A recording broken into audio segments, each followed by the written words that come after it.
Update. Good afternoon. How you doing, ma'am? I'm very well, thanks, Patrice. And it's what is your view? It's very interesting to see all these peace deals that are being signed by the DRC and Rwanda together. In one instance, in the Qatar peace deal, the M23 rebel had a representative there, but what is your view on the latest clashes and just going back into looking at these peace deals that are signed, whether it's the US or it's in Qatar, that are just falling through the cracks and not holding? Absolutely. But first of all, I must say that two things. We mostly have to be very grateful that Qatar and, of course, the United States of America have decided to help with the peace dialogues and, of course, bringing the DRC and Rwanda to the table in terms of making the deals that actually are very important in order for us to end this war. Ultimately, we do understand today that this war has been highly supported by international multinational that actually gain out of the natural resources that come from the DRC. And I do believe it's very important for the neighboring countries of the DRC to work alongside with DRC in order for us to find a cohesive result that's going to be profitable to our beloved citizen in each individual countries. That's one. So again, I'm very grateful for the leadership of the Kingdom of Qatar and of course the United States of America in this deal. But now talking about the peace deal on itself. So as you probably know, there is different layer in this deal. There is an economical deal. There is, of course, a diplomatic deal. And I do believe what's missing here, and this is what I've been saying for the longest, we need to have an inclusive dialogue amongst Congolese because ultimately the issue must be fixed first at home amongst us. So I do believe that His Excellency the President of the DRC, Felix Antoine Tshisekedi, I do believe that the opposition party and platform has to be a part of this dialogue. And I also do believe that M23 also have to be a part of this because they are revendicating some things that we as Congolese together have to sit to the table and trying to see how we can cohesively together find a way forward. And as long as we sign this deal, the economical deal, which is great for the people and of course for the region, well, of course we sign the diplomatic deal, which is great for the region and of course the continent. But again, to me, the missing piece here is the inclusive dialogue amongst Congolese, and I think this is what need to take come next year. Do you think this is the reason why, previous peace agreements have failed, and this change is needed to be more inclusive? Absolutely, absolutely, ma'am. I do believe strongly that one of the reasons why we have not succeeded in over 25 years in this issue is the fact that many decisions have been taken without involving actually the principles. In terms, when I mean principle, I mean like Congolese citizen and of course, the neighbor countries. We did start with the neighbors with this peace deal between Rwanda and Congo, and I totally encourage for the region to take example of that. But again, need to insist that it's imperative to have the inclusive dialogue amongst Congolese first and foremost. Now, Patrice, I'm sure you are aware that we do have a political analyst, Didier Bayeye, who is on the line with us as well. And I just want to speak to Didier. Didier, good afternoon. Thank you for making time for us on Africa Update. Good afternoon, Lulu. Always a pleasure being on your show. Hope you are doing well, and greetings to the listeners. Well, thank you so much. I'm doing very well. And PATRICE MAJONDO MWAMBA is also on the line with us. And we're just having a discussion about this peace deal that was signed in the US a couple of days ago. And already, just days after the peace deal, there were clashes and people fleeing their homes after gunfire had rung in Uvira, in that part of the DRC. How would you characterize the current balance of power between the DRC government and the M23? Well, talking of peace agreement, the signing of peace agreement between the DRC and Rwanda government, and talking of M23 on the ground, well, these are issues, first of all, we need to separate. In the US, we have not seen the M23 signing the peace agreement. We have seen Rwanda signing peace agreement. Now, based on many reports, including the UN report in the eastern part of the Democratic Republic of Congo, it is documented beyond any reasonable doubt that Rwandan forces is behind M23. So the Kinshasa government believes that should Rwanda withdraw its troops from the Democratic Republic of Congo, M23 will not have any power or any means to keep fighting.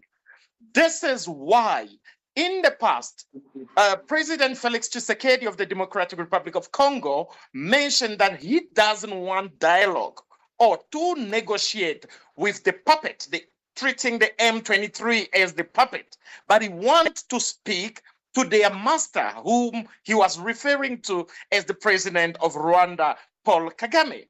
So knowing that if only Rwanda can withdraw its forces out of the borders, out of the territorial,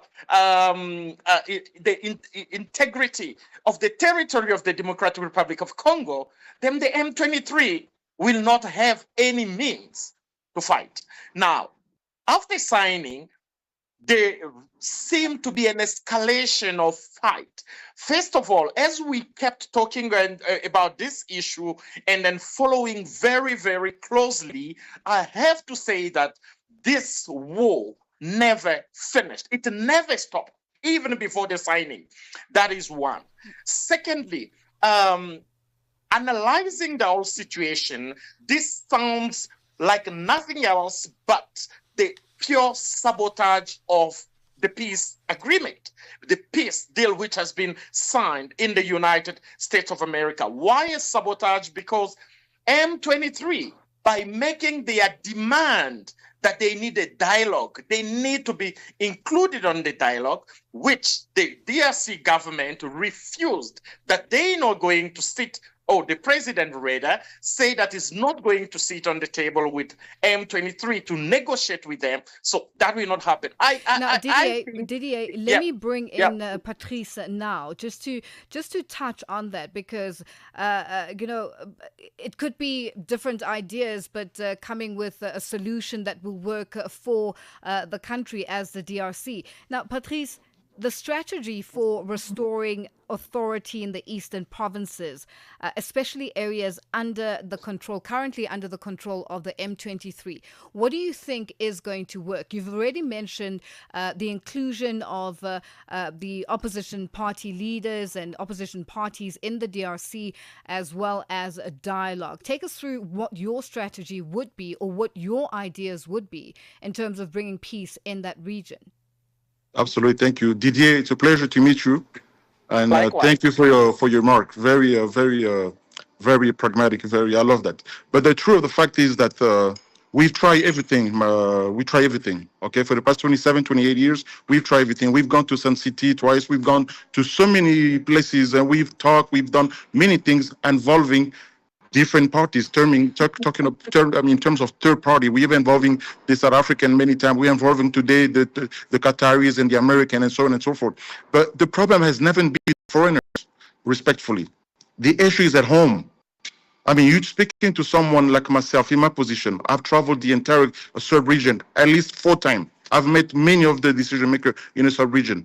The problem is amongst us Congolese. And it's quite easy to blame others. It's easy to point fingers. It's easy to do many things. But we have to look at the reality. Let's be very, I love to say that, to be executive, Let's be executive and make executive decisions. Very hard to make, but it's the truth, and it's what's needed today. If we want to change the course, the trajectory in which we are involved currently, okay, we have to come to a sense of it's time for us to speak amongst us, because we are mature enough. Africa is not the Africa of our grandparents. Okay, Africa is our Africa.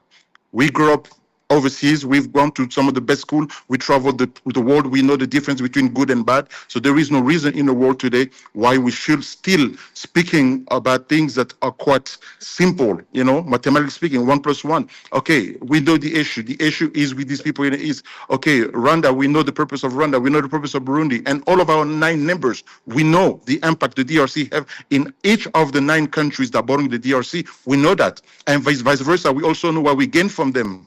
So why talk about things that we already know? Perhaps let's go into this other way. And you ask me what would be the steps? Very easy. Today, the steps for me, number one, is for the DRC leadership, His Excellency the President, to call on his brothers and sisters to come to the table. We have to get there.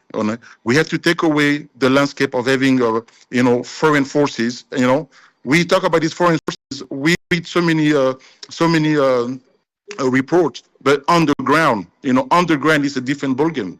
Underground, there is no report. Underground, daily, there is kids, daughters, wife, sisters, mom, dad, they are being dead, killed on a daily. As we talk today, people are dying. So for me, we have to really reshift our focus on us first before looking at solutions elsewhere. Now, Didier, bringing you in, what does the government suspension of opposition parties suggest about political freedoms and democratic space, especially with what Patrice is saying with regards to bringing the citizens of the DRC together to find solutions for this crisis in the eastern part of the country? Lulu, let me first start by saying the second part of your question, which transcends from what Patrice just said. When people hear about conversational dialogue, clearly they're thinking of it differently. The DRC in the past 20 years has had about 39, if I'm not mistaken, 39 dialogues. And then nothing good came out of it, except a pretentious peace. What we've also seen is that it's more about sharing of cake, not really the interest of the people, not really about the building the Congo, the Democratic Republic of Congo. And this is true. One thing I agree with the president of the DRC is when he said that, yes, dialogues, I want dialogues, but these dialogues should be by the Congolese, with the Congolese. At this stage, it is not the case.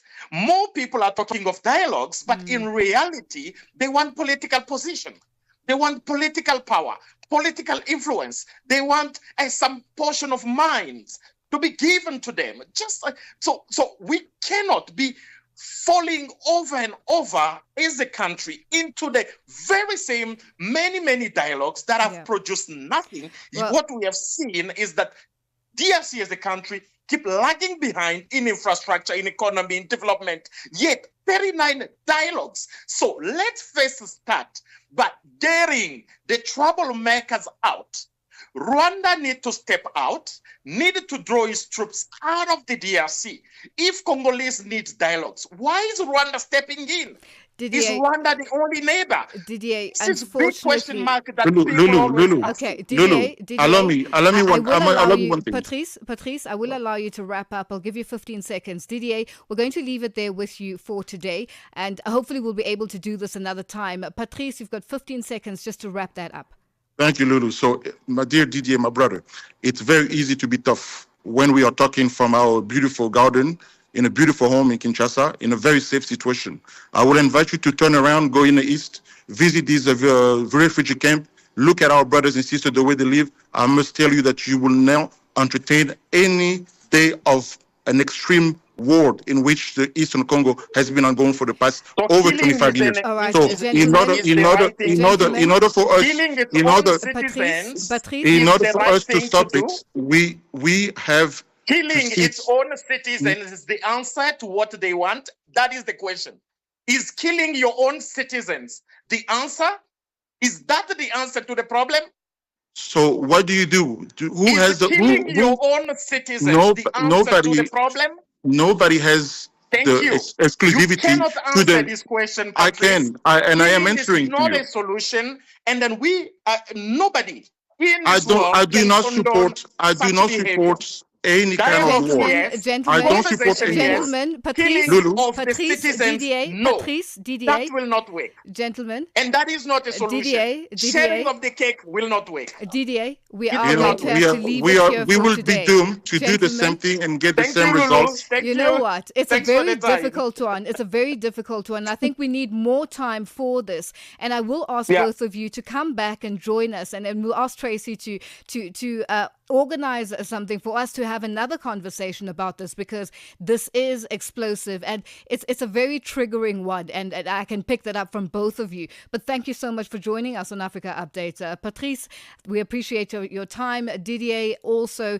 and we will be chatting to you soon. That is Patrice Majondo Mwamba, a former presidential candidate from the DRC, and also political analyst Didier Bayeye, both joining us on the line. Well, it is 24 after 12 Central African time, and we're coming to you live from Johannesburg in South Africa. Es-tu préoccupé par quelque chose? Es-tu passionné par les questions qui comptent?